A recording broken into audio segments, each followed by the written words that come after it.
This could have been former Marine Sergeant Hisashi Pompey's second evening in a federal prison.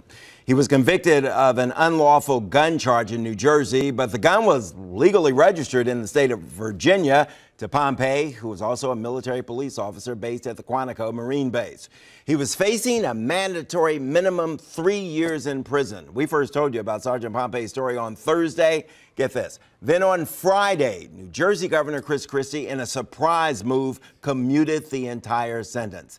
This is not a full pardon, though. The gun conviction still stands tonight. And tonight, Sergeant Pompey joins us again with his wife, Stacy. Thank you both very much for joining us. Absolutely. You know, Stacy, I got the call from you last Friday, close of business at 5 o'clock. Tell me exactly what happened. How did you know that Governor Christie at the last minute has stepped in and decided to commute the sentence?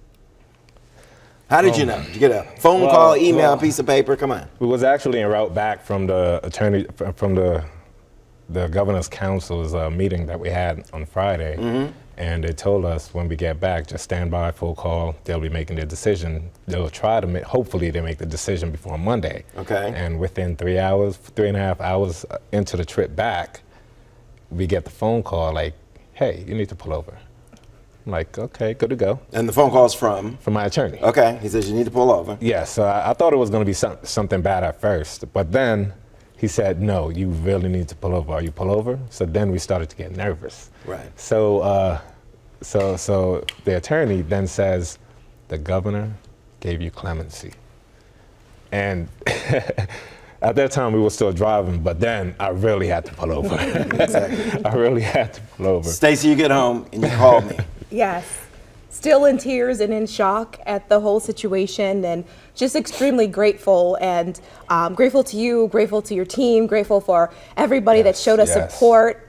It was extremely overwhelming, and I was trying to get the words out to tell you everything, but I was extremely emotional. I understood. I understood totally what you were saying and what was happening. Said the sentence had been commuted. It meant that you would not be reporting for prison. Yes. You call family members? I mean, yes, immediately. Absolutely. Yeah. Yes. And you've spent the Easter holidays with family, yes, friends, that sort of thing? That was the best part. Okay. Because, actually, not to cut you off, but a family, they was doing a going away dinner for us. And because I was going away, but when they found out the news, they were so overwhelmed, like so happy, they still wanted to have the dinner, but not to go away. Right. It was more to celebrate being here. Absolutely. And I got to tell you, I haven't seen this kind of response on social media in a long time. We were asking all of our people to share this, and it was shared all over the country. I just want to share with you some of the insights, some of the responses that we got after people learned that it had been commuted. Our viewers weighed in on your story on social media. Here's some of what they had to say. Elise said, this is a move in the right direction. I pray all hearts are healed so there can be a complete closure. Thank you. Claudia wrote, I am so happy for the family. Pray the Lord, and thank you to Governor Christie. Amen. And Jeff said, what a lot of people were thinking. He said what a lot of people were thinking. One step in the right direction. Next should come a full pardon. Amen.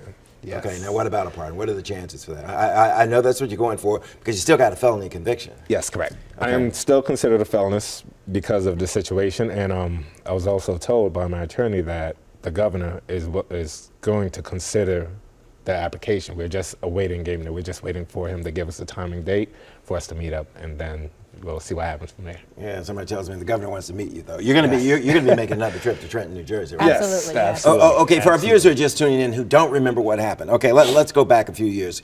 You're a sergeant in the Marine Corps based at Quantico. You're a military police officer, okay? Yes, correct. All right. You're leaving to go to New Jersey to visit family. Your family, okay? You've got your gun with you. You've got your uniform with you at the time, right? Yes. Okay. How is it, and let's try to get to this quickly, how is it that New Jersey police came to learn that you had a gun, although registered in Virginia, it was an unlawful gun in New Jersey? What happened there? Right, apparently I mistakenly had the weapon in New Jersey, and where was it physically, the weapon? Oh, it was inside of the vehicle at first. Okay. And then a friend of mine, he got a hold of my weapon, and he was arrested with it. He had a beef inside the nightclub or wherever this place was, right? No, he did not have a beef. There was just different individual throwing bottles, and he happened to get hit with it. He did not know who threw it. Okay, he wasn't involved. Okay. No, he wasn't involved. Okay, all right. So how does the gun go from your holster in the vehicle to your friend's hand? My weapon was still inside of my holster at the time, and of course, when I transport, I do a weapon in the glove compartment or the trunk, either or a magazine. Okay. And I put the weapon on. As you were, I put the holster on as I'm transferring my luggage, gifts and bags from one trunk to another. And unfortunately, while I was performing. The transfer, moving the gun. Yes. Well, actually, I was performing helping an aid as far as medical aid, and it just so happened that it was just a terrible situation that happened. That, of course, not my fault at all.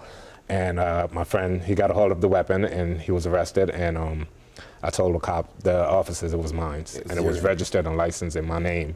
I gave him credentials. Okay, and we should point out that while you were convicted, you appealed repeatedly. Yes, up the chain, numerous the conviction. appeals, okay, and you didn't take a plea deal because you were in the military, and it would affect your status, right? Yes, which it ended up doing kind of in a way, but at the same time, I didn't do anything wrong, so it would have been stupid of me to actually take this deal. Right. We should also point out, the Governor Christie has opposed this mandatory minimum law. Yes. For registered guns, that are legal elsewhere. Yes. Also, and that's why he says he stepped up here. We just wish he had stepped up a lot sooner. Yes. Better late than never. Though, right? Exactly. Again, thank you very much. Congratulations, man. Thank you very much. Thank you so much. All right, okay.